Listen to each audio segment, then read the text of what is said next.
A'udzu billahi minasyaitonir rajim. Masih surat An-Nazi'at. Yang terakhir kemarin bagian keduanya, kalau dibagi-bagi surat An-Nazi'at ini bagian kedua kemarin ayat berapa ya, 15 sampai 23. Kemarin 20 berapa ya, 26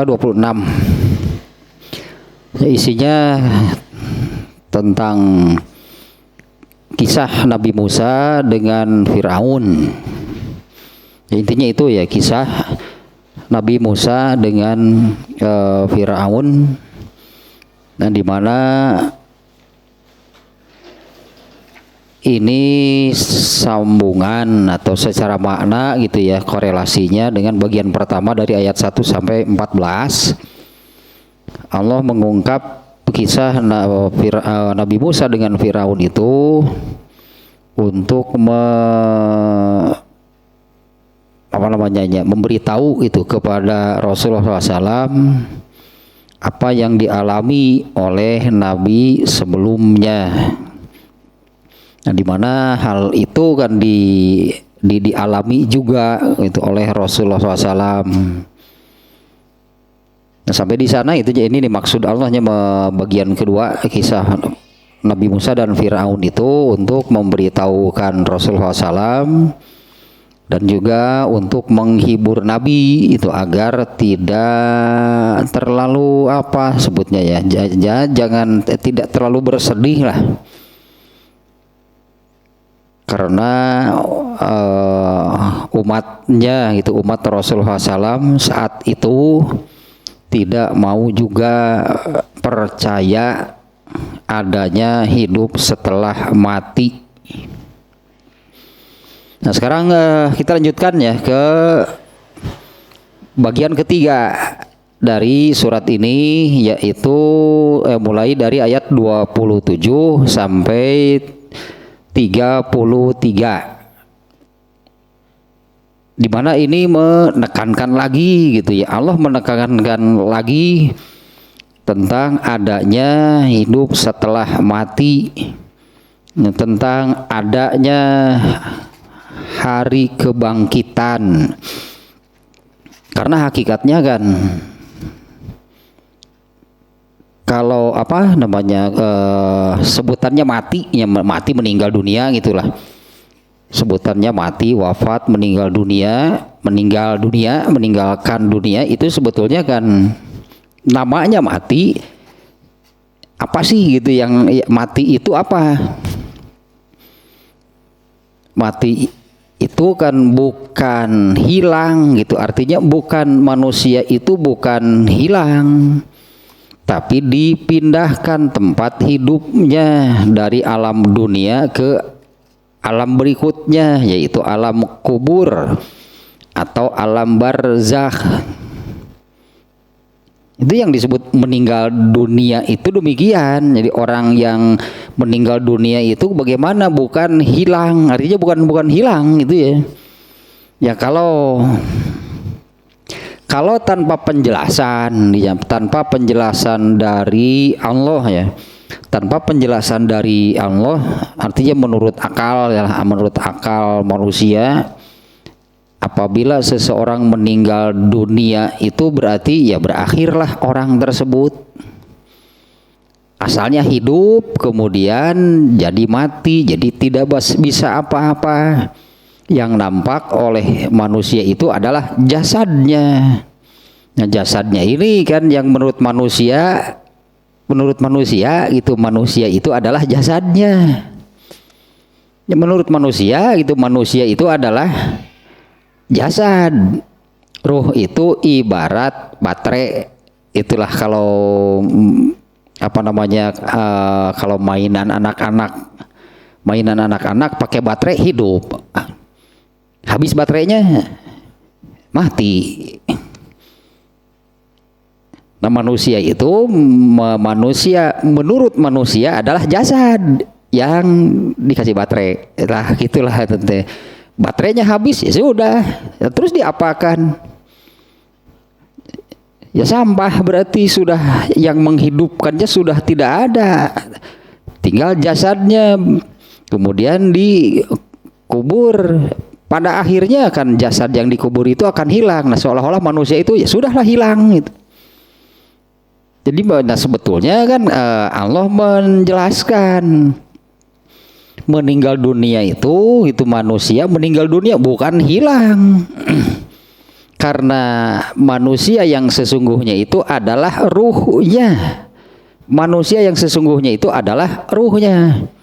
Meninggal dunia pindah bukan hilang. Ruhnya kan yang dipindahkan ke alam kubur. Nah nanti ini yang sedang diterangkan di ayat-ayat ini, di surat ini, yang begitu sulit lah gitunya, begitu sulit manusia untuk mempercayai adanya kebangkitan atau ya sebutannya hidup setelah mati. Padahal kan manusia itu meninggal dunia dipindahkan ke alam kubur atau alam barzakh. Setelah kiamat dipindahkan lagi ke akhirat. Masih yang itu kan ruhnya. Ruhnya pindah gitu ya. Iya, itulah manusia sesungguhnya adalah ruhnya. Nah yang disebut dengan hidup setelah mati itu atau dibangkitkan kembali, dihidupkan kembali adalah nanti akan hidup di akhirat. Setelah di akhirat, nanti di akhirat setiap ruh manusia itu akan diberi jasad yang baru. Karena jasad yang di dunia kan sudah hancur.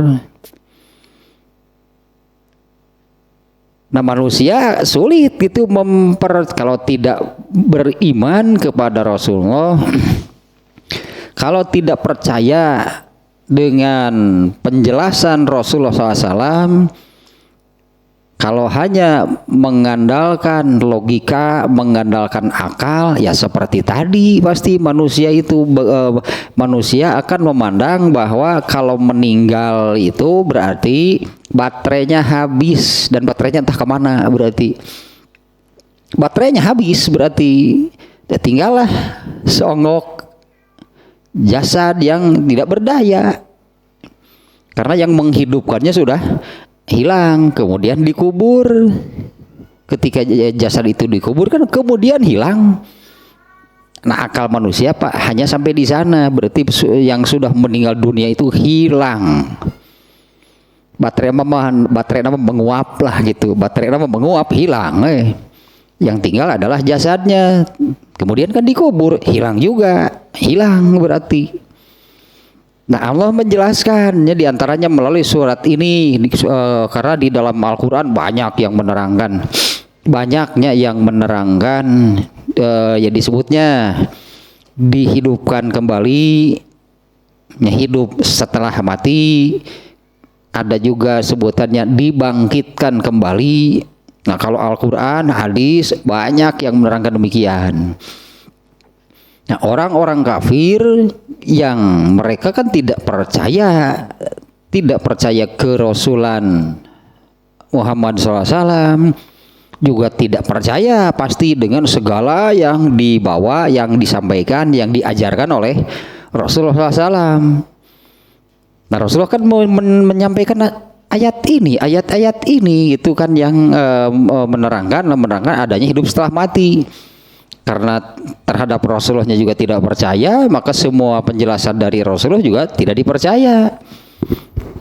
Nah, yang diantara yang sulit, yang manusia sulit mempercayai tentang hal ini, adanya hidup setelah mati, ya, atau manusia itu akan dihidupkan lagi itu oleh Allah, akan dibangkitkan kembali. Nah ini sulit bagi manusia, karena ya logikanya tadi hanya sampai di sana. Logikanya hanya sampai di sana. Bahkan kalau tanpa penjelasan dari Allah juga nih ya, intinya kan manusia memandang bahwa manusia itu adalah jasadnya yang dikasih baterai jadi hidup. Nah, orang yang memandang demikian, maka selama hidup di dunianya pun hanya akan memperhatikan kepentingan jasad. Ya, hanya akan mementingkan kepentingan jasadnya. Sementara ruhnya yang menghidupkannya disebutnya kan ruh, nyawa gitulah, nyawa, ruh. Bagaimana ruhnya? Dibiarkan, nggak pernah diperhatikan. Kebutuhan ruh tidak pernah diperhatikan. Meskipun ada yang mengatakan, ayolah orang ya santapan rohani, terpercaya enggak ruh itu dia perlu makan. Ya santapan rohani mata hari-hari itu kabita. Ya santapan rohani artinya kan makanannya bagi ruh, ya bagi yang tidak memperhatikan kepentingan ruh ya nggak akan mau gitu. Emang perlu santapan gitu rohani. Antep ya rohani mah aki kering itu teh habis sudah. Seperti aki kering, kalau sudah habis ya sudah selesai, buang berarti. Nah, kita lanjutkan nih ayat-ayat berikutnya ya. Di mana ayat berikutnya ini Allah menegaskan lagi tentang benarnya ada kebangkitan manusia. Ya, benarnya ada hidup setelah mati. Ya, di mana di ayat berikutnya sekarang ini Allah kalau akal tadinya logika manusia itu sulit untuk mempercayai bagaimana sih manusia yang tadi karena manusia kan menganggap manusia memahaminya yang disebut meninggal dunia, mati atau wafat itu adalah hilang gitu kan. Mana mungkin hidup lagi yang sudah hilang. Nah, sehingga di ayat berapa nih kemarin ya, masih di surat ini kan. Nah, inilah logika manusia, inilah akal manusia yang benar nih, sangat terbatas kemampuannya. Yaitu di surat ini di ayat ke berapa nih? Yang ini nih ayat yang lumana teteno. Ini yang menerangkan apakah tulang belulang seperti ini, itu yang itu ayat berapa teh? Ayo saya kira perlu teh sok.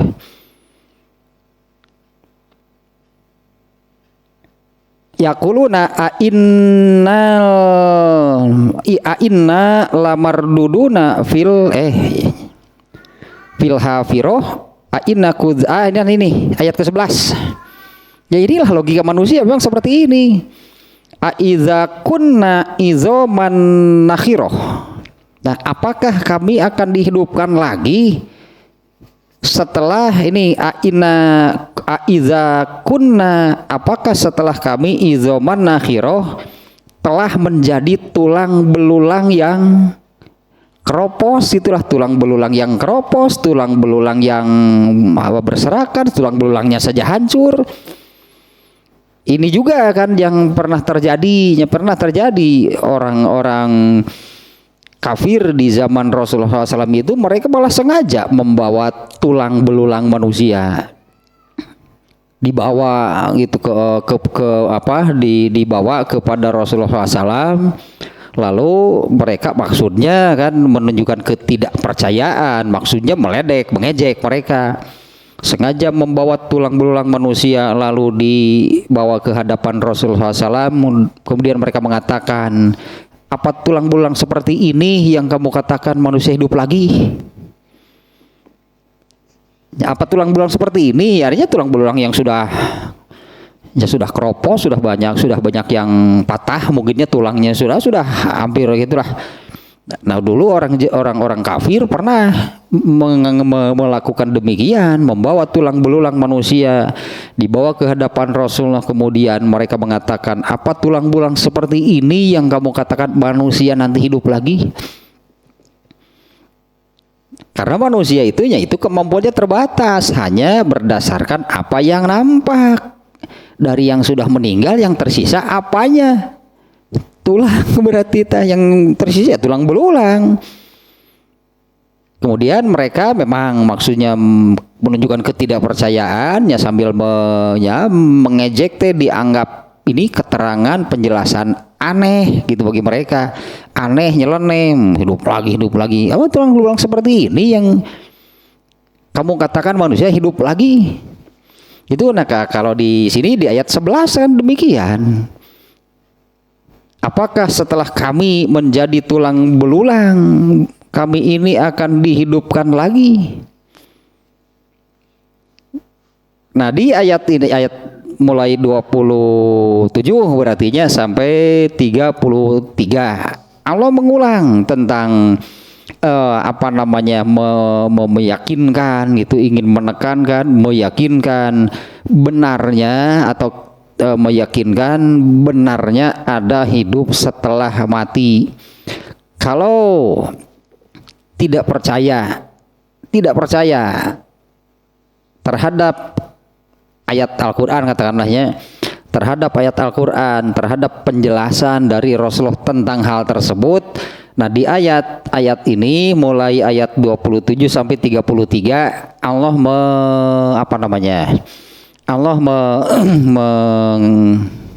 seolah-olah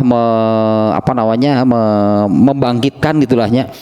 Allah membangkitkan akal yang kalau benar gitunya menggunakan akalnya, ternyata akal pun akan menyimpulkan benar adanya hidup setelah mati. Nah kita mulai ini ya, mulai dari ayat 27 ayat 26 kemarinnya sampai kisah tentang Nabi Musa dan Fir'aun sampai ayat 26, yaitu inna fi zalika la ibratan liman yakhsha. Sesungguhnya pada kisah tentang Nabi Musa dan Fir'aun itu ada ibroh, ada pelajaran, ada cermin bagi orang yang takut kepada Allah.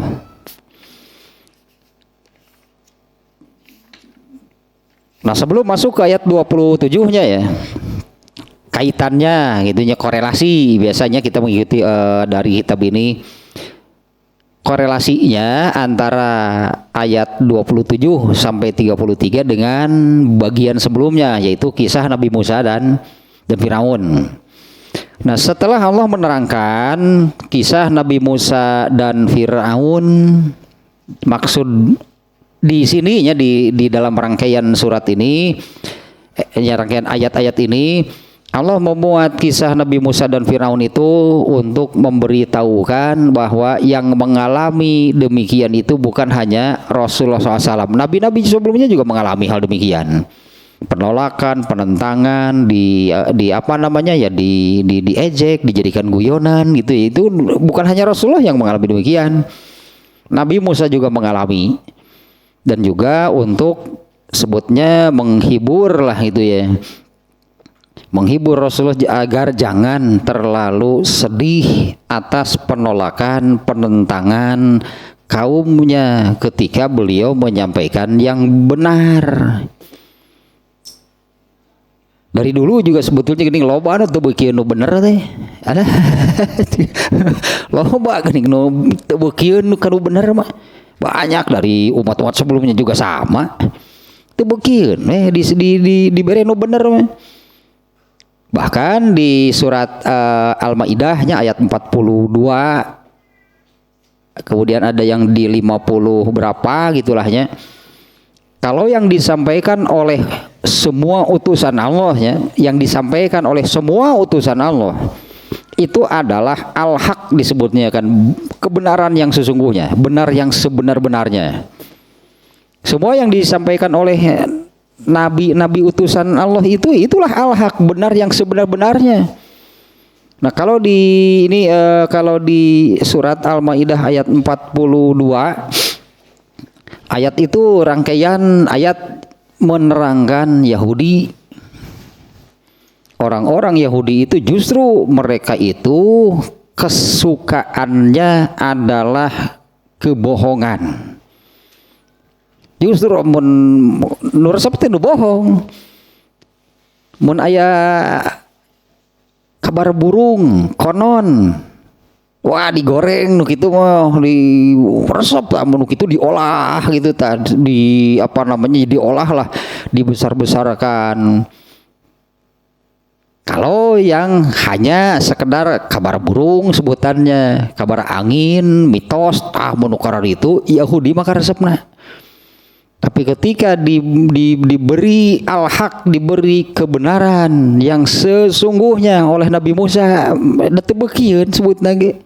Tiba lagi loba jelema anu kitu, banyak orang yang memang tidak mau, tidak suka dengan al-haq, dengan kebenaran. Loba jelema anu resep nu bener. Ini contohnya contohnya gitu orang-orang Yahudi ya, kita lihat nih ayatnya, ayat 42 benar gitu. Al-Maidah 42 42-nya ya 42. Nah di 50 berapa juga ada lagi yang demikian lah isinya. Ya 42 nih. Ini ayat ini rangkaiannya dari ayat sebelumnya. Sama'una lil kadzibi akaluna lisuhti. Nah ieu kieu Yahudi teh pisan kieu pisannya. Sama'una lil kadzibi, mereka sangat suka mendengar berita bohong. Tah menu kitu resep.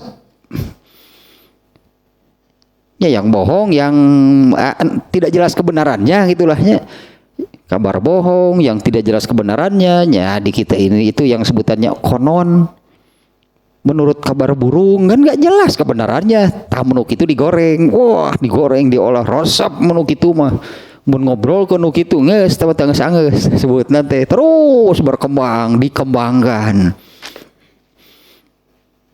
Nanya betulnya ini surat Al-Maidah ayat 42. Sama una mah alah lamun bahasa Arab nama kata sama una ini sigoh mubalagoh, paling artinya mereka paling suka mendengar al-elil kazibi, yaitu yang paling suka mendengar berita bohong. Itu aneh berarti. Maksudnya kan Allah menghibur Rasulullahnya bahwa tiba lagi gitulah jelema mah gitu. Dari nabi-nabi sebelumnya pun sama. Ini diantaranya yang jelas. Padahal semua yang dibawa, yang disampaikan, yang diajarkan oleh nabi-nabi utusan Allah itu benar yang sebenar-benarnya, al-haq disebutnya, dah tersepun. Nah Allah menghibur itu, menghibur Rasulullah nya geuskeun bae sameureunna tersepun mah teu aneh mun cek Allah teh. Bukan hanya umatmu yang demikian, umat yang dulu juga sama. Banyak lah, lebih banyak gitu, lebih banyak dari semua nabi yang Allah utus. Dari umat mereka ini lebih banyak yang tidak percayanya, ya lebih banyak yang seperti ini nih, bukan yang benar yang disukainya, tapi mereka sangat suka menggemari itunya berita-berita yang berita bohong, kabar burung, berita bohong, kabar-kabar yang tidak jelas. Nah setelah Allah menerangkan kisah Nabi Musa dan Firaun, ini korelasi antara ini rangkaian sekarang 27 sampai 33 dengan sebelumnya. Nah setelah Allah menerangkan kisah Nabi Musa dengan Firaun, Allah mengulang di sini. Allah mengulang mengajak bicara, anggaplah itu mengajak bicara di sini. Allah mengulang itu mengulang di bagian yang pertama, karena di bagian yang pertama itu intinya kan Allah ingin menekankan, menegaskan kepada manusia tentang adanya hidup setelah mati. Itu di bagian pertama kan intinya itunya. Di bagian pertama dari ayat ayat 1 sampai 14 kalau intinya itu di bagian pertama Allah ingin menegaskan adanya hidup setelah mati. Yang ternyata kan orang-orang malah mengejek, meledek, menjadikan guyonan kabar yang disampaikan oleh Rasulullah tentang hal tersebut. Kemudian Allah menghibur Rasulullah dengan menyampaikan kisah Nabi, apa yang dialami itulah oleh Nabi Musa nya dengan Firaun. Nah setelah selesai sampai ayat ke-20. Nyebut ayat ke ayat ke-26. Nah, mulai dari ayat 27 Allah kembali gitu mengulang untuk meyakinkan kepada manusia tentang adanya hidup setelah mati. Kalau di ayat 27, nah ini Allah sebutnya lah. Allah mengundang gitulah sebutnya, bahasanya begini, Allah mengundang akal manusia, coba pakai akalnya yang benar gitu ya. Nanti nih ayat-ayatnya. Coba pakai gitu logika akalnya yang benar. Ini oleh Allah nanti disampaikan dalam beberapa ayat ini. Kalau benar, kalau menggunakan akal, logika, nalarnya dengan benar, oleh Allah diarahkan nih, nanti nalarnya sebetulnya akal, logika, nalar manusia juga akan sampai kepada ada hidup setelah mati. Jadi di ayat-ayat ini Allah kembali mengajak berbicara manusia yang tetap saja tidak mempercayai, yang tetap mengingkari adanya hari kebangkitan atau manusia itu dibangkitkan atau dihidupkan kembali. Nah, di mana di bagian ini Allah menggunakan hujjah, dalil, bukti gitulahnya, data gitulahnya. Ini Allah menggunakan ini nih. Nah, ini manusia tahu nih tentang hal ini. Akal manusia sampai hal ini, yaitu hujah atau dalil-dalil yang ditunjukkan oleh Allah di ayat-ayat berikutnya ini. Nah, inilah apa yang nampak bagi manusia. Karena manusia kan tadi hanya sampai kepada apa yang nampak. Sok attah cek Allah teh dalilnya apa yang nampak. Ya, Allah berhujah, berdalil itu bagi terhadap mereka dengan adanya dengan mulainya penciptaan serta mengulanginya. Ini hujahnya itu ya, bahwa Allah memulai penciptaan dan mengulangi penciptaan tersebut. Kalau yang kemarin ya ini jadi logika nih yang kemarin nih kebetulan nih ya. Akal gitu, logika. Ini di dalam kitab Buriqoq kemarin kan tentang bagaimana manusia dikumpulkan kan di mahsyar. Bab itu kan yang di kitab Buriqoq itu kajiannya sedang bab tersebut yang hadisnya ada beberapa. Ternyata kan ada ayat Al-Quran yang menyebutkan bahwa orang-orang kafir itu akan diseret di atas wajah mereka. Nah, ada orang yang kemudian bertanya kepada Rasulullah, mana bisa, mungkin nggak? Bisa nggak? Mana mungkin lah, artinya logikanya mana mungkin kalau manusia orang kafirnya disebutnya kan, bisa apa mungkin demikian gitu, bahwa orang kafir itu nanti ketika dihidupkan di akhirat di mahsyar posisi badannya terbalik, kakinya di atas, kepalanya di bawah, dan wajah mereka lah yang kena ke hamparannya. Jadi mereka itu berjalannya diseret. Nah, kemarin kan ada yang di hadisnya itu ada yang bertanya kepada Rasul, bagaimana bisa gitu demikian? Nanti manusia itu dihidupkan lagi dengan kondisi demikian, badannya terbalik, kaki di atas, kepala di bawah. Kemudian Rasulullah menjawab, bukankah yang menjadikan manusia berjalan di bumi dengan kedua kakinya? Bukankah yang menjadikan, bisa artinya bukankah yang bisa menjadikan, menciptakan dan menjadikan manusia itu berjalan dengan dua kakinya ketika hidup di bumi? Nanti di akhirat menjadikan manusia itu kakinya di atas, kepalanya di bawah. Ketika menciptakan manusia lalu menempatkan di bumi dengan kondisi demikian, bisa berjalan dengan dua kakinya, bisa nggak nanti menetapkan kalau ketika menghidupkan kembali manusia dengan kondisi terbalik, kaki di atas, kepala di bawah? Kan dulu juga waktu awal menciptakannya bisa mampu menjadikan manusia demikian, hidup di bumi dengan berjalan dengan dua kakinya. nanti bisa nggak kalau membalikan membalikan kondisi orang kafir menjadi kaki di atas, kepala di bawah. Kalau dulu waktu memulai menciptakan dan menempatkan manusia di bumi dengan kondisi demikian bisa, ya kenapa nanti enggak? Ya kenapa nanti ragu gitu kalau Allah itu bisa menjadikan orang kafir itu dalam kondisi demikian nanti di akhirat? Ya kenapa meragukan? Artinya kenapa meragukan kemampuan Allah? Dulu sebelumnya atau ketika di dunia menciptakan manusia, menempatkannya di bumi kan gitu, demikianlah sebutnya, menciptakan manusia, menempatkannya di bumi. Bagaimana keadaannya? Manusia ketika di bumi berjalan dengan dua kakinya, berarti kepalanya di atas, kaki di bawah, dipakai berjalan.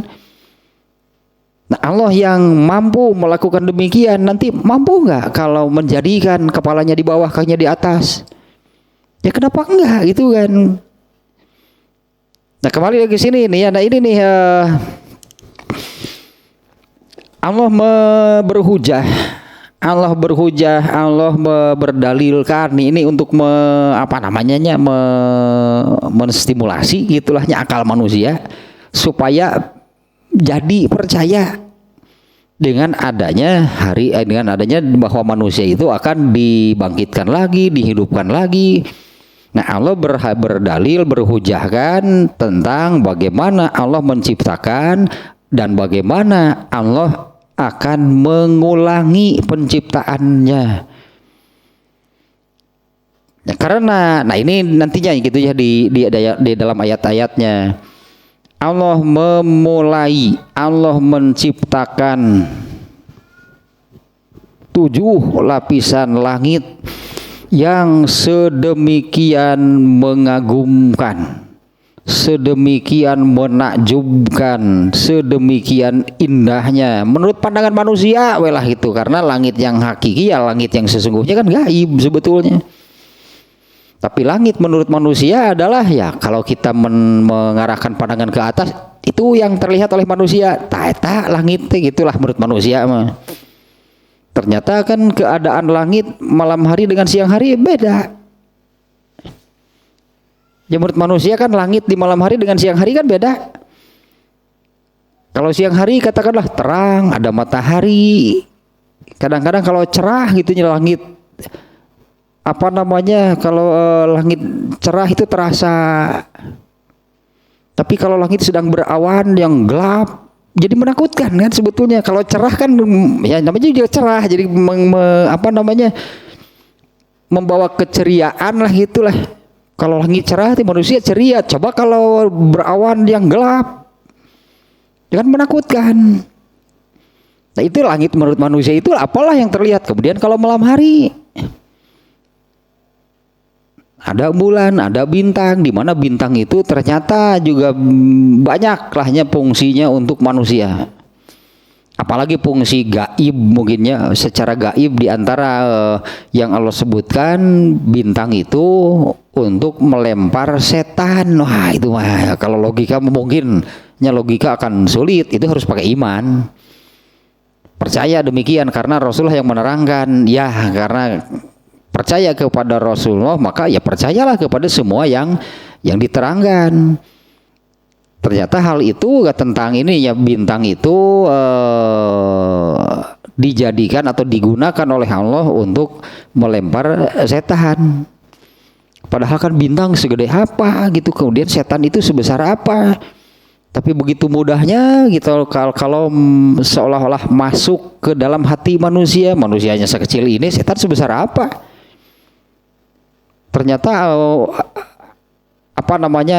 alat yang digunakan Allah untuk melempar setan itu bintang segede apa. Bintang itu kan lebih jauh, lebih besar daripada bumi. Jangan dibandingkan dengan manusia, terlalu kecil manusia.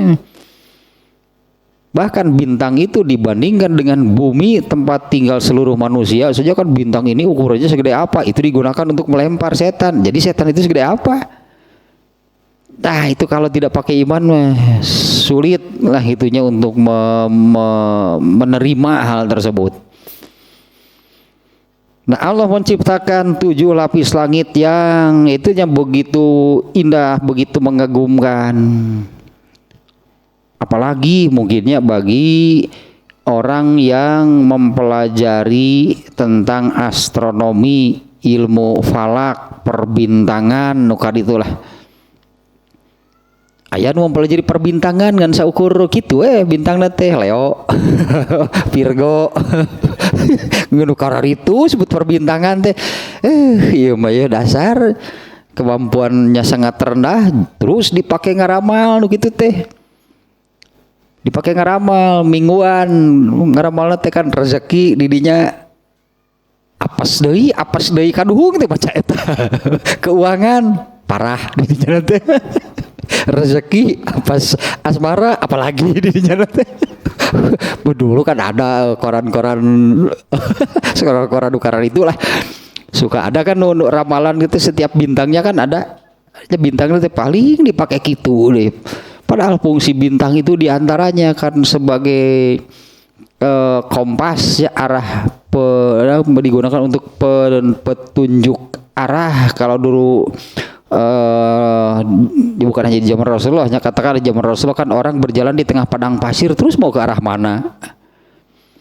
Karena di tengah padang pasir itu kan lihat ke sekelilingnya kan pasir, nggak terlihat apa-apa. Terus kalau mau berjalan ke sana ini arahnya benar nggak? Kan harus pakai petunjuk arah, berarti bintang dulu yang dipakai. Ya kalau ada gedung enak atuh, itu patokannya gedung yang itu gedung di tengah padang pasir kan nggak ada. Kemudian posisi bintang itu juga sangat mempengaruhi situasi dan kondisi di bumi, kehidupan di bumi lah. Itu yang yang sangat terasa pengaruhnya itu. Kalau manusia mungkin tidak terlalu merasakan pengaruh, bahkan itu berpengaruh terhadap perilaku hewan dan tumbuhan. Fungsinya banyak, artinya ya bintang tuh ini begitu indah, begitu mengagumkan, menakjubkannya langit sebetulnya. Apalagi langit secara hakiki, di mana langit secara hakiki itu gaib, tidak akan terlihat oleh manusia, dan itu adalah tempat tinggal malaikat. Malaikat itu di langit, itu ya tempat tinggalnya. Kalau manusia di bumi, malaikat di langit. Ini diantara hadisnya, dalilnya yang menerangkan demikian. Misalnya waktu Rasulullah SAW dibawa Isra Mi'raj oleh malaikat Jibril. Begitu sampai di lapisan langit pertama, malaikat Jibril harus mengetuk pintu. Ternyata ada pintunya. Mengetuk pintu dulu, kemudian security-nya di sana nanya siapa? Itu ayah security-nya, sekemeritin. Ini siapa? Jibril. Bersama siapa? Muhammad. Oh, utusan Allah itu ya? Ya, buru-buru dibuka pintunya karena mereka tidak melihat apa yang di bumi. Berarti begitu diberitahu bahwa ini nih bahwa Muhammad utusan Allah teh ya, mereka segera membuka dan iyo nabi terakhir teh itu malaikat itu menyambut kedatangan Rasulullah. Oh ini malah utusan Allah yang terakhir. Sampai di lapisan langit kedua sama, ternyata pintunya juga tertutup. Ketuk pintu dulu. Prosesnya di setiap lapisan langit sama. Waktu malaikat Jibril membawa Rasulullah Isra Mi'raj itu demikian. Di langit itu ada pintunya, ada penghuninya. Pintunya tadi juga ada penjaganya. Kemudian ini juga nih hadis yang menerangkan malaikat maut. Malaikat maut yang membawa ruh manusia juga sama, dari bumi dibawa oleh malaikat maut. Sama juga melewati 7 lapis langit. Ketika sampai di lapisan langit pertama, ini siapa? Israel lah itunya, malaikat maut. Bawa ruh siapa? Si anu nih, orang yang soleh. Oh pantesan harum. Itu mereka mengatakan demikian. Oh pantesan harumnya sudah tercium sejak dari kejauhan lah gitu ya. Dibukakan, silahkan. Kemudian pergi, naik lagi. Di setiap lapisan langit sama demikian. Tapi ketika membawa ruh orang yang durhaka, ini siapa? Malaikat maut. Bawa siapa? Ini nih si Olak. Orang yang durhaka pantas ini baunya sudah tercium. Buru-buru mereka malaikat lain tekuatin nggak mau baunya gitunya. Ruh orang yang durhaka di setiap lapisan langit sama.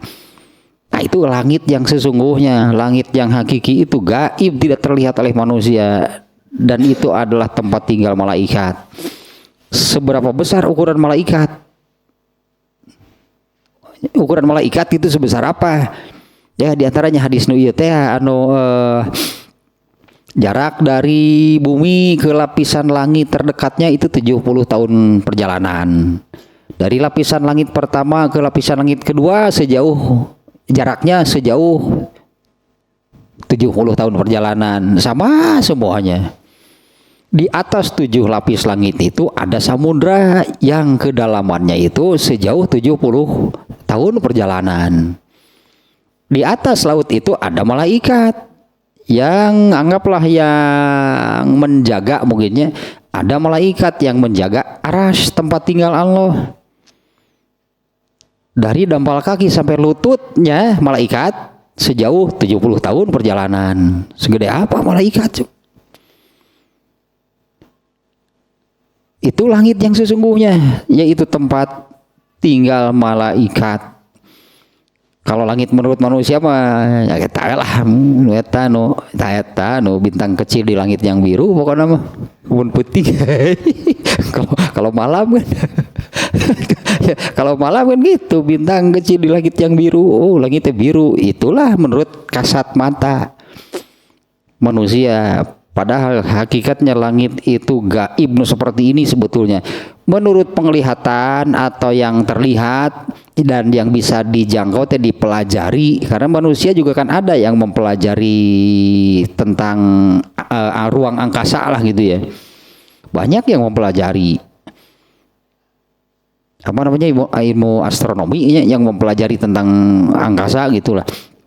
Bagi mereka itu juga sangat mengagumkan. Itu padahal berdasarkan apa yang nampak. Coba kalau yang sesungguhnya langit itu apa? Tanu bieu tah diantaranya. Rasulullah mah pernah ke sana kan. Rasulullah pernah dibawa ke langit, melewati 7 lapis langit.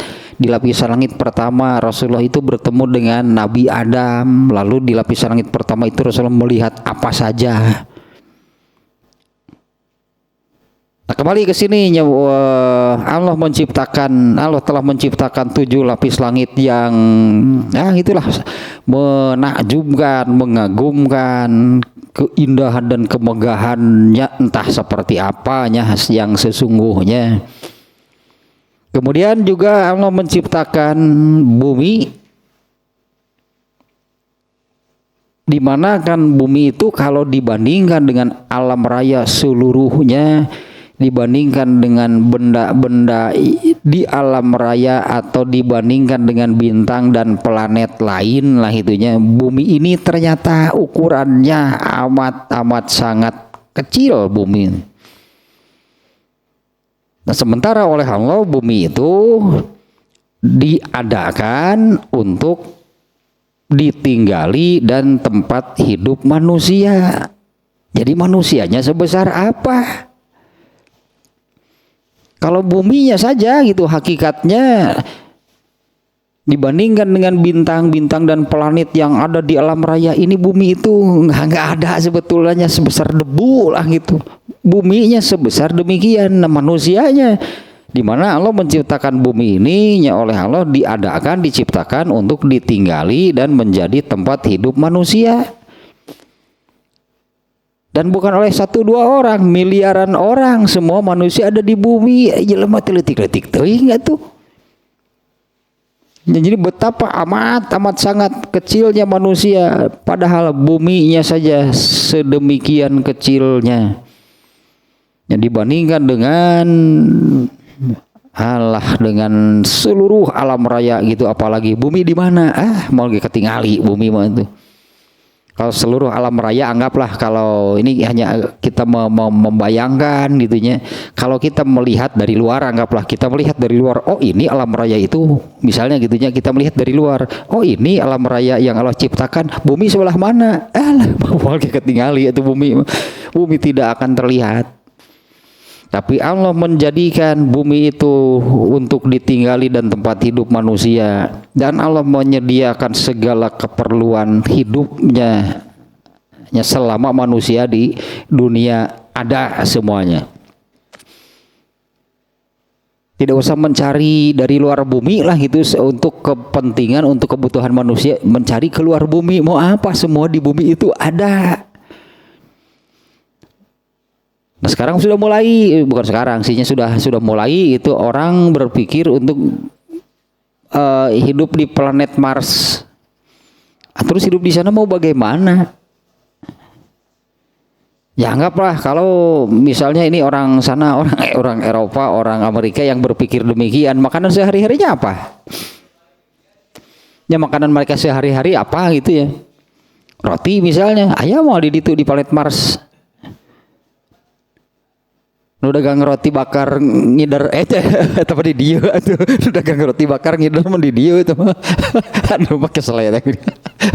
Anu make selai anu selai kacang, anu selai strawberry.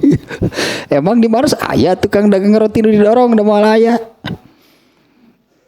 Enggak ada di sana untuk kebutuhan sampai manusia bisa hidup di sana, itu enggak akan ada. Allah hanya menempatkan manusia di bumi, bahkan sampai hari ini yang penduduk dunia itu sudah miliaran orang, tetap saja cukup untuk seluruh manusia. Sejak manusia ini pertama kali dihuni oleh Nabi Adam dan istrinya, itu kan penduduk pertama di bumi kan ada Nabi Adam dan istrinya. Sekarang sudah berapa banyak manusia di bumi, tetap semuanya kebagian rezekinya, nggak ada yang tidak diberi rezeki oleh Allah. Orang mikir-mikir, kumanya lamun pindah gitu hirup teh kamar seungeunah sigeur ditu mah tiis di dieu mah di bumi mah pusing lah pokoknya mah hirup di bumi teh pindah lah kamar. Enggak akan bisa, enggak akan ada untuk kebutuhan manusia bisa hidup di sana, itu enggak ada.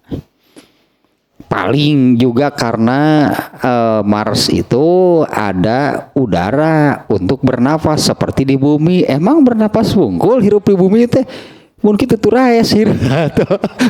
Mun kitu teu raes kali-kali itu kan hirup teu raes mah barang hakana angin. Ari jelema moal bisa, ari urang mah komo sagala disangguan. Wah, cenah teh. Urang mah komo sagala disangguan biasa. Sagala disangguan masih isuk nasi kuning. Disangguan. Ini beurang nasi padang. Disangguan peuting nasi goreng. Ini sangguan nih kalau tapi kebelang sangguan. Nepi kebelang itu lantaran hari nasi goreng mah dikecapan hari ieu kan. Sanggup bodas nepi kebelang buat yang loba. Nah udah teu disangguan atuh. Pindah kamar eueuh sangguna ge wah moal bisa. Mau yang geus di dieu di bumi itulah pokoknya mah bebas tah. Karena Allah sudah menempatkan menciptakan bumi, Allah jadikan untuk ditinggali dan tempat hidup manusia, dan Allah mengadakan segala keperluannya untuk selama manusia hidup di bumi, cukup semuanya. Artinya jangan mencari dari luar bumi, apalagi berpikir sih kan ubieu nanaonan hirup di ditu. Kau mau sanggup mah geus moal bisa. Kau mau sanggup kopi, wah teu hese tah. Saya hirup di ditu sanggup kopi jeung hiji deui panu eta 3 zat pokok teh ban eta teh kan karbohidrat, kafein jeung nikotin. Eueuh geus tilu eta mah leuleus pastilah. Kok kurang hiji gitu teh bisa. Kurang hiji gitu bisa, karbohidrat terpenuhi, hari itu kafein gitu jadi itu bisa, itu mah kudu komplit mah kudu tilu itu. Dan Allah menciptakan di bumi, yang khusus Allah disebut nanti di ayat berikutnya ya. Allah juga menciptakan gunung, di mana gunung ini itu Ar-Rawasi disebutnya, apa namanya, pasak bumi, menjadi pasak bumi, li irsail ardi wa tasbitiha, itu untuk menjadi menjadikan bumi ini stabil, diam, itu bumi ini stabil, itu diam. Artinya artinya tidak seperti kalau ada gempa kan jadi goncang gitu kan. Kalau gempa hanya bagian kecil kan, goncang ada gempa si tanahnya gitulahnya, tanahnya itu kan berguncang. Nah dengan adanya gunung-gunung itu sebagai pasak bumi atau itu balancer, sehingga bumi ini menjadi seimbang, diam gitu, tidak tegedeg lah, berat sabulah berang layangan tempat cicing gitu, bumi itu diam, tidak berguncang gitu, tidak apa namanya ya, tidak berat ke sebelah mana gitu ya. Tapi jadi semua gunung yang ada di seluruh dunia itu sudah Allah kreasi sedemikian rupa, itu yang menjadikan bumi bisa diam. Nah ketika terjadi kiamat kan seperti di surat Al-Qari'ah itu, yauma takunul jibalu kal ihnil manfush, pada hari kiamat itu kan gunung itu dicabut dan dihamburkan sehingga seperti bulu-bulu yang diterbangkan. Kalau gunungnya dicabut, bumi pasti akan ya guncang. Dan yang tercabut itu bukan hanya 1-2 gunung, seluruh gunung yang ada di bumi dicabut, pasti bumi berguncang seguncang-guncangnya. Anggaplah akibatnya bumi berguncang seguncang-guncangnya itu, yaitu karena penyeimbangnya dicabut oleh Allah. Nah di beberapa ayatnya Allah menyebut tentang gunung itu di fungsinya itu adalah ar-rawasi disebutnya, penyeimbangnya sehingga bumi itu bisa diam. Ya kita merasakan bumi ini kan diam, tidak oleng gitulah, tidak oleng dengdek ka dieu merebun cai teh mah bahe, tidak oleng, tidak bergerak. Bumi itu seperti diam. Artinya kita kalau menyimpan air di dalam gelas kan terlihat airnya itu diam. Nah bumi bisa demikian itu karena diseimbangkan oleh Allah. Kemudian juga terjadi ternyata bumi ini kan ada kutub utara, kutub selatan. Pokoknya semuanya sudah dikreasi dan didesain sedemikian rupa sehingga bumi itu oleh Allah sudah ditetapkan untuk tempat tinggal manusia dan segala keperluannya tadi bagi seluruh manusia itu diadakan, termasuk ini yang semacam bahan tambang yang kemudian kan ditambang oleh manusia, diambil manfaatnya kan. Misalnya kalau aspal itu kan jadi jalan, ternyata ada ya itulah barang-barang tambangnya, ada nih malah berbagai tambang, ada aluminium, ada timah, ada nikel dan sebagainya, ada emas, ada apa ya, itu semuanya Allah adakan untuk kepentingan manusia di bumi. Nah sekarang nih mulai ayatnya nih. Nah ini yang menyentil gitulah, Allah menyentil ini logika manusia, akal manusia. Coba gunakan dengan benar, artinya ya. Coba gunakan dengan benar ini akalnya, logikanya, nalarnya untuk sampai kepada ini, maksudnya ya, untuk sampai kepada benar itu manusia itu akan dihidupkan kembali, akan hidup lagi.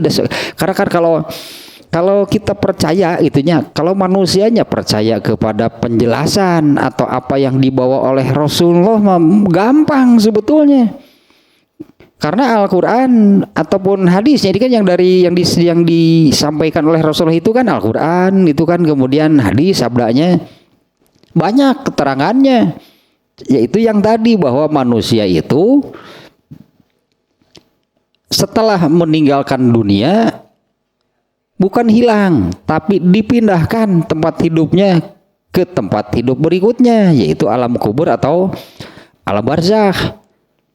Kemudian nanti terjadi kiamat, seluruh alam raya dihancurkan, ganti oleh Allah tempat hidupnya, artinya manusianya pindah lagi ke tempat hidup berikutnya, yaitu di mahsyar.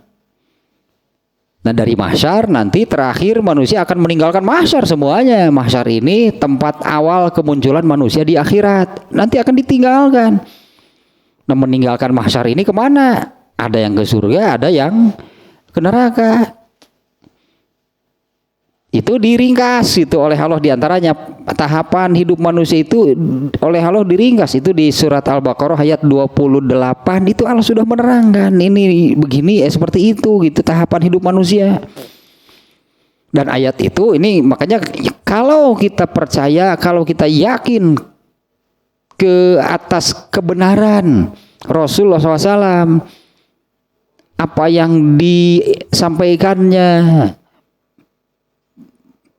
ya mudah berarti ya seperti itulah, berarti yakin bahwa manusia itu demikian seperti yang disampaikan oleh Rasulullah.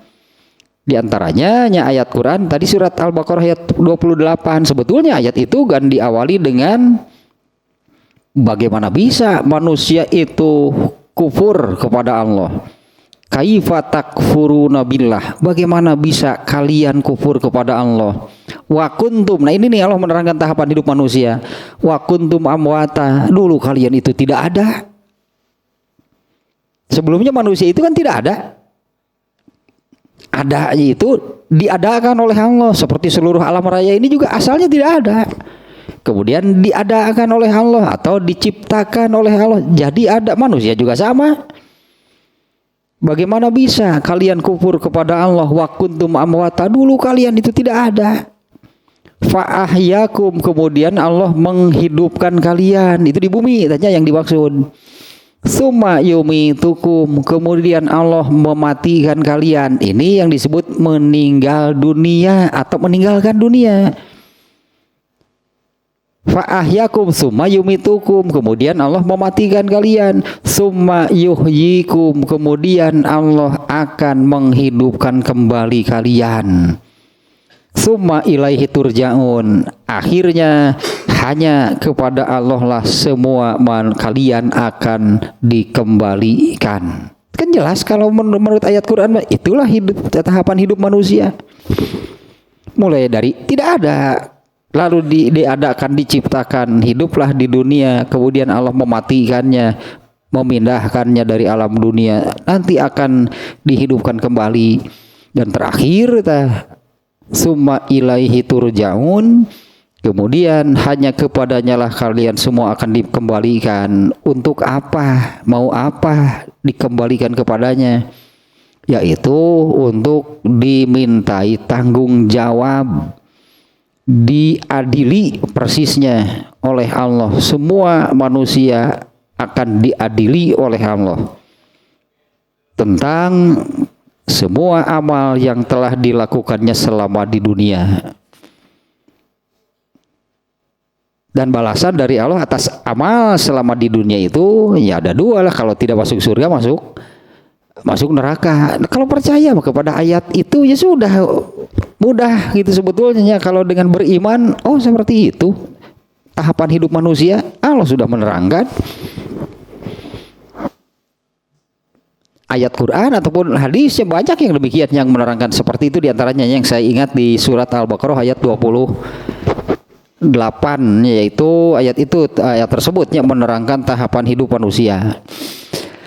Nah mulai ayat 17 nih, ini ayat-ayatnya ya.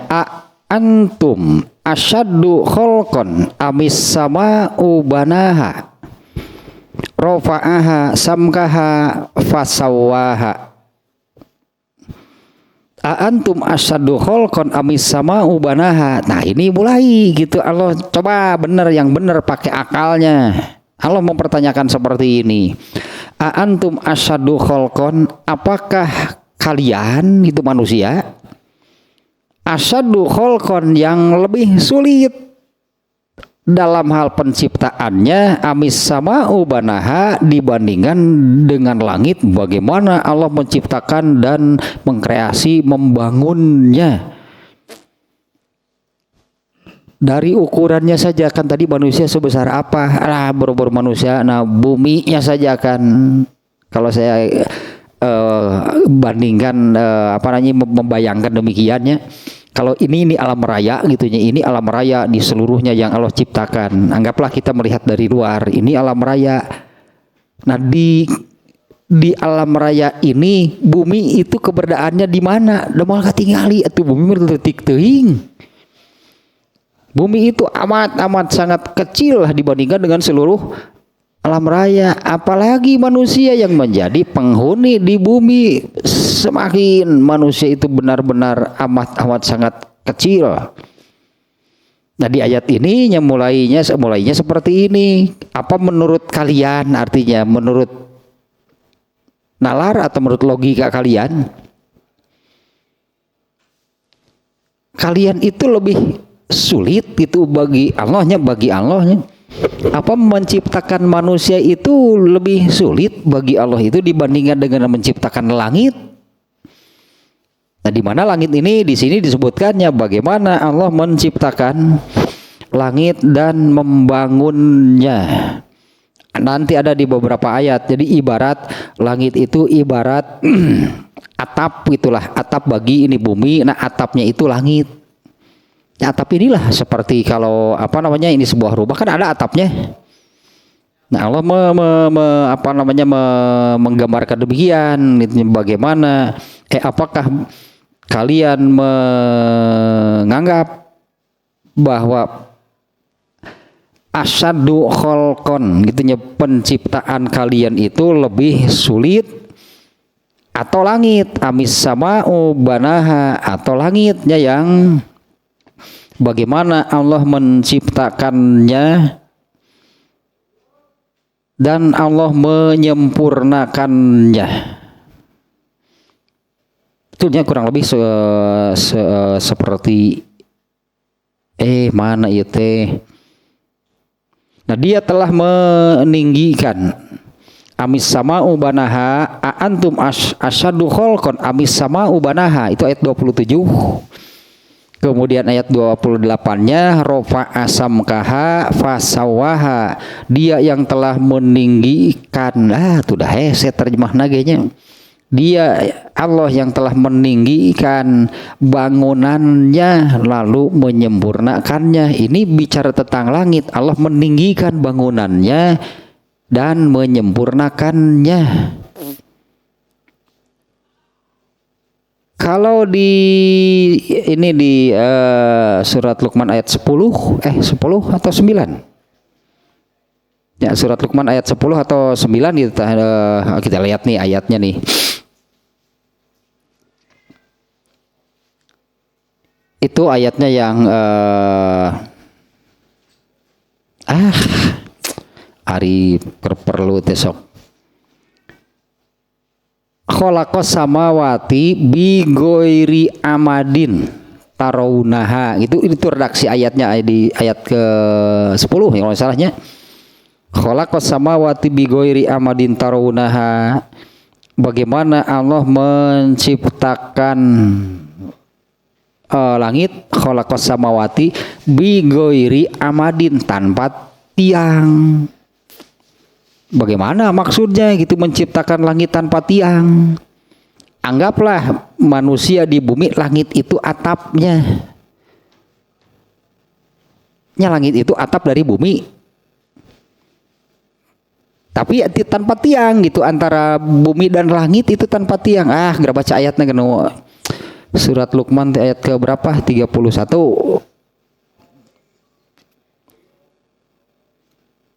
Ayat 10.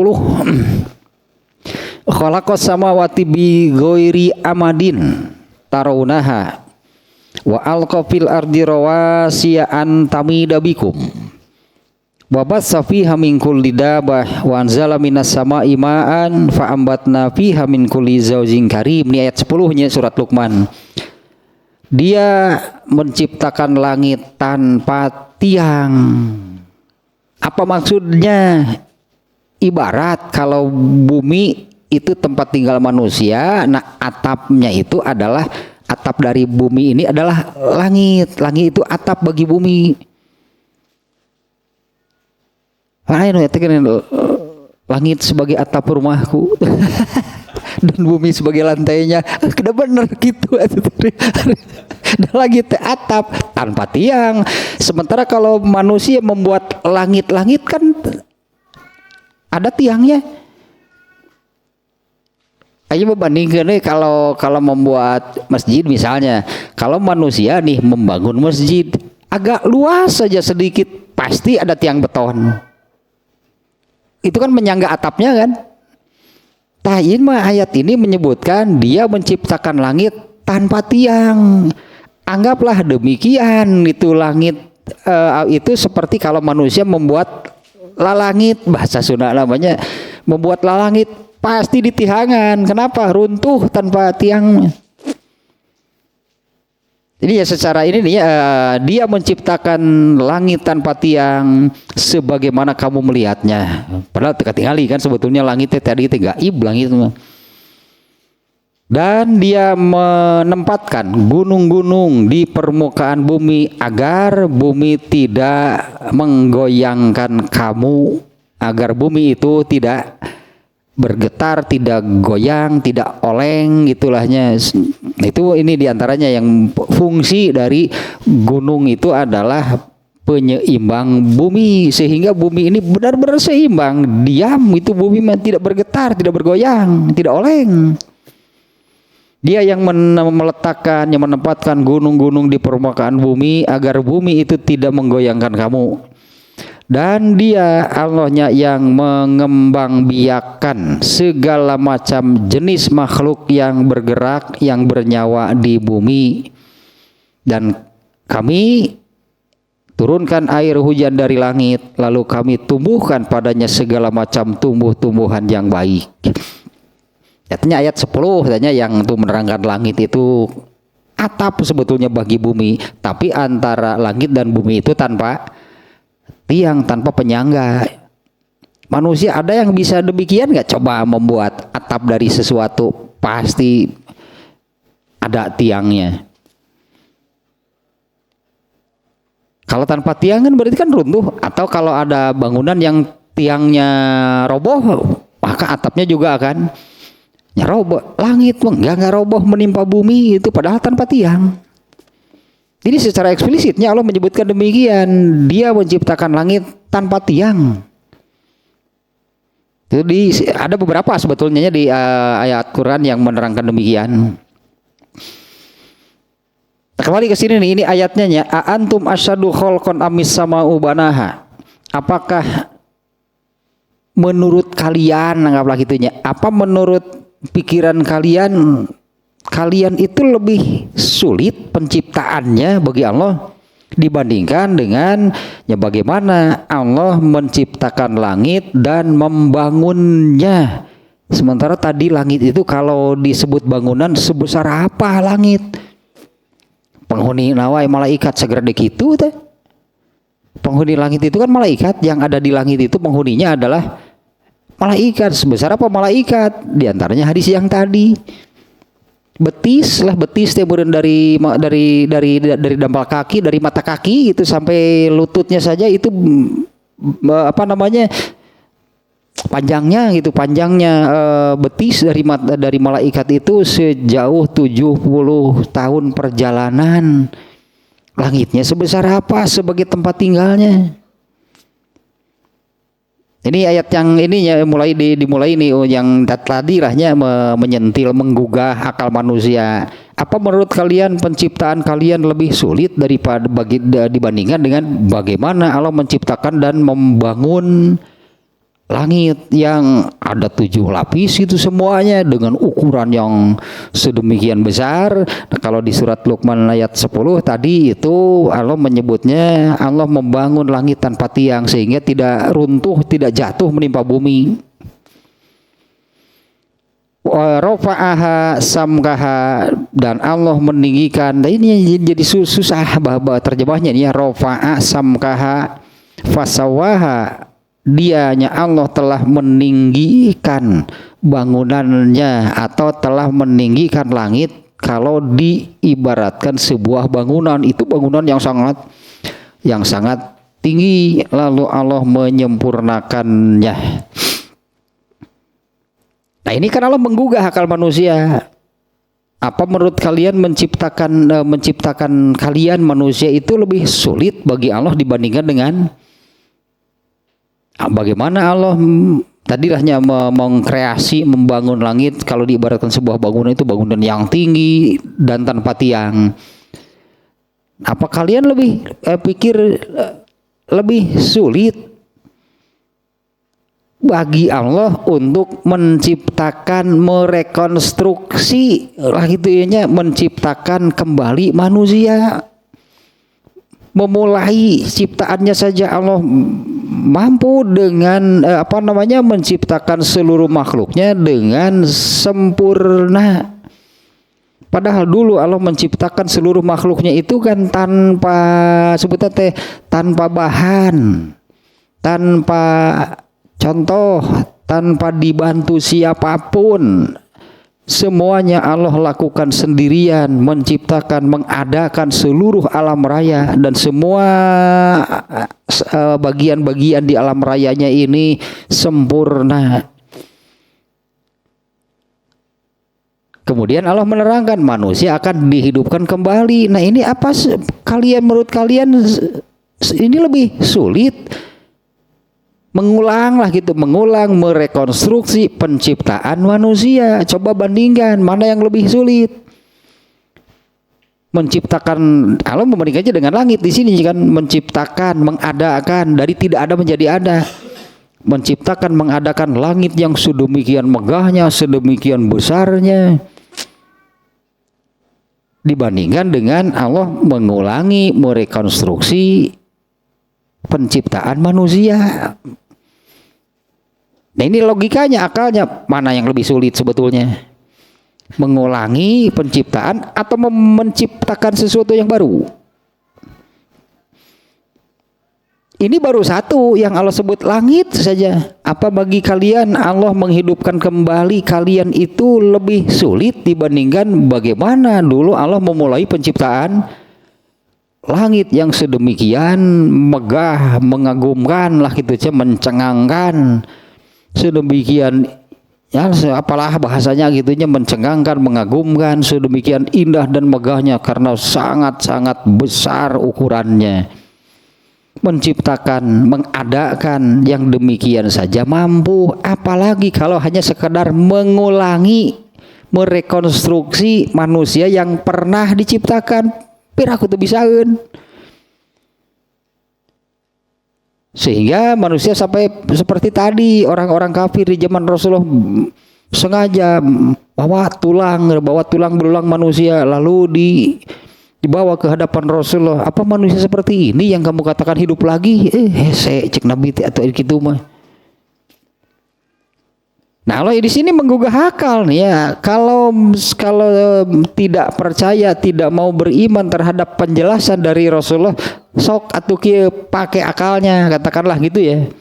Coba pakai logikanya, mana yang lebih sulit? Apa menghidupkan kembali, menciptakan kembali, merekonstruksi manusia yang pernah diciptakan oleh Allah, atau bagaimana dulu Allah memulai penciptaan langit yang sedemikian? Nah, tadilah gambaran langit seperti apa? Ya silahkan pakai logikanya, katakanlah, coba pakai logikanya yang benar, mana yang lebih sulit? Mengapa tetap saja pikirannya itu bahwa Allah tidak mampu, Allah tidak bisa untuk menghidupkan kembali manusia, merekonstruksi lah gitunya, menciptakan kembali, merekonstruksi manusia yang pernah diciptakannya. Pasti sebetulnya logika manusia akan menyimpulkan merekonstruksi lebih mudah, pasti bener nggak? Ini manusia saja, kalau misalnya manusia ini menciptakan sesuatu, wah pasti itu harus berpikir kerasnya karena ini berkreasi, menciptakan sesuatu yang baru dibandingkan dengan kalau merekonstruksi. Anggapnya misalnya kalau ada, misalnya contohnya ya, kalau ada mobil rongsokan coba dibangun kembali, bisa nggak?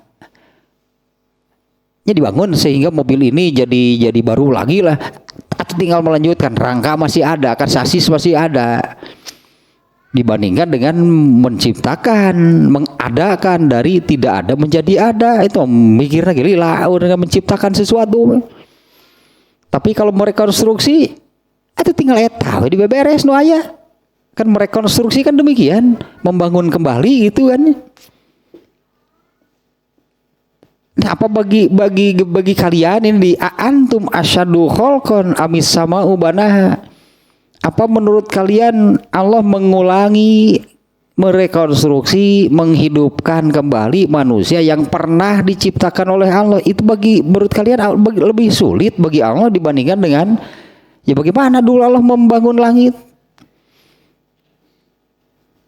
menciptakan, berkreasi, berarti kan ya berkreasi dari tidak ada menjadi ada, berarti ini betul-betul orisinil, itu tidak ada contoh sebelumnya. Kan harus berkreasi kan, kalau manusia demikian, anggaplah kalau manusia harus benar-benar harus berkreasi, menciptakan sesuatu yang baru. Ini Allah menggugah akal, rek percaya keneh, itulah apa, tetap kalian tidak akan percaya kalau manusia itu akan dihidupkan kembali. Allah sudah menerangkan tentang hal tersebut, tapi manusia tidak mau percaya. Nah, di ayat ini Allah menggugah, menyentil akal manusia. Ya coba pakai logikanya yang benar. Ya, berarti udah mikir aku udah benar. Itu segala rupa. Coba mikir sing benar. Mereka itu kan sejak orang-orang kafirnya yang tidak percaya, justru setelah disampaikan oleh Rasulullah manusia akan dihidupkan kembali. Karena tidak percaya, maka segala hal tentang yang mengarah ke sana manusia dihidupkan kembali, pasti mereka tidak akan mempercayainya. Bahkan ketika Allah menggugah logika mereka, wah gandeng lah, nggak usah pokoknya mah, nggak usah percaya lah, pasti akan demikian lah kurang lebih. Ya, padahal di sini kan ini akal nih ya Allah antum asyadu khalqan, artinya ya coba bandingkan, coba pikirkan. Coba tafakuri dengan benar, apa mengulangi, merekonstruksi penciptaan manusia lebih sulit menurut kalian gitu bagi Allah dibandingkan dengan bagaimana dulu Allah mengkreasi, menciptakan langit yang sedemikian hebatnya lah gitu, dari tidak ada menjadi ada. Ya, tinggal silakan pakai logikanya, mana sih yang lebih sulit? Kayaknya logika sederhana sebetulnya, menciptakan sesuatu yang baru dengan merekonstruksi yang sudah ada, mana yang lebih sulit? Tong nggak bohong, cek Allah lah tong nggak bohong, sok mana yang lebih sulit? Ya, jangan berdusta, pasti akan menjawab lebih sulit menciptakan pertama kali dibandingkan hanya merekonstruksi, menciptakan kembali manusia yang sudah ada. Anggaplah kemudian nanti ketika Allah menghidupkan kembali manusia di akhirat, ari Allah pohon tanya jelema teh aya leungeunnan. Momonya pohon. Lor itu teh leungeunnan sirahan deh. Pasti ada segar mencek Allah teh. Pasti segar dalam ingatan Allah manusia itu seperti apa. Apalagi ini Allah menyebutkan seperti ini, bahwa kapan sih Allah mengadakan seluruh alam raya? Itu persis nama gitunya. Kapan sih Allah mulai mengadakan alam raya? Kalau Rasulullah sudah menerangkan dulu asalnya Allah itu sendirian, selain Allah nggak ada. Kemudian Allah itu kan muridan disebutnya. Allah punya kehendak. Kemudian menciptakanlah seluruh ciptaannya alam raya. Nah, sejak alam raya ini diadakan sampai habis umur alam raya ini kan kiamat. Habis umur alam raya itu kiamat nanti. Maka alam raya ini akan ya habis umurnya, akan dilenyapkan semuanya, ganti dengan tempat hidup yang baru. Nah, Allah menyebut umur alam raya ini, kalau menyebutnya sih kalian hidup di dunia itu, Allah ini ayat naon kamari teh lah. Bagi Allah itu ibarat sekedipan mata. Sekedipan mata itu kan amat sangat ya sakicep sabar detik. Nah, bagi Allah itu kurang lebih demikian.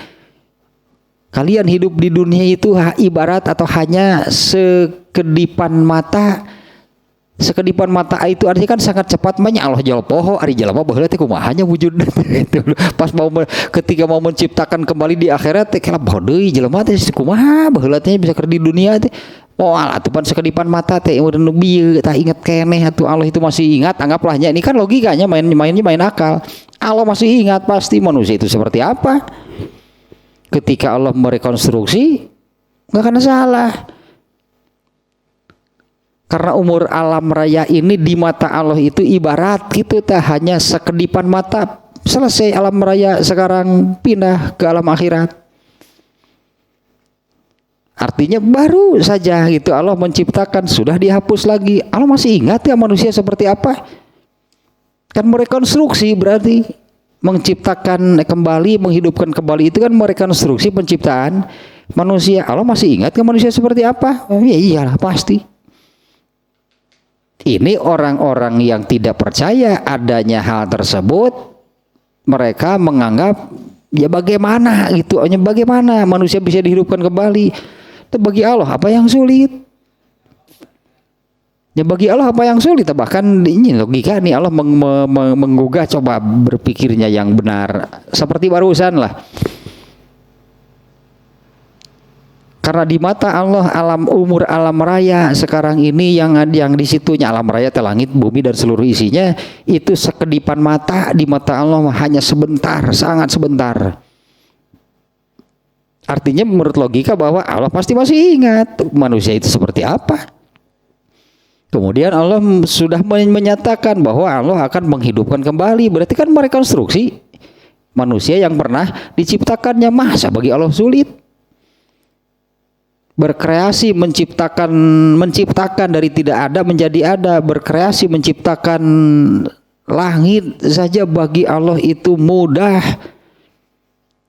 Kan logikanya seperti ini, logika sederhana antara menciptakan sesuatu yang baru dengan merekonstruksi yang sudah ada, mana yang lebih mudah? Nah, kenapa tidak mau percaya juga kalau Allah itu mampu, Allah bisa menghidupkan kembali, merekonstruksi penciptaan manusia. Bahkan secara detil sebetulnya Allah sudah menerangkan.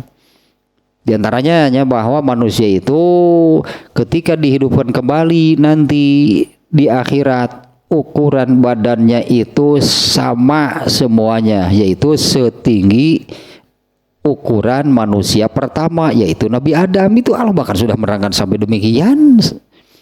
Ya, sampai sedemikian rinci itu dan detilnya. Tasah baru berapa ayatnya 221 ya ini Allah menggugah kalau yang beriman lah gitunya. Kalau yang beriman mempercayai, bahkan Allah menuntut bukan hanya sekedar percaya, untuk urusan akhirat mah Allah menuntut manusia harus sampai yakin. Anggaplah kalau percaya dengan yakin beda. Kalau yakin itu sudah betul-betul tidak ada sedikit pun keraguan-raguan.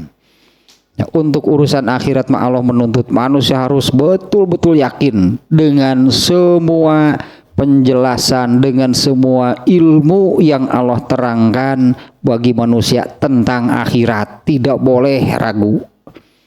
Harus betul-betul yakin. Ini nih Allah mau meyakinkan.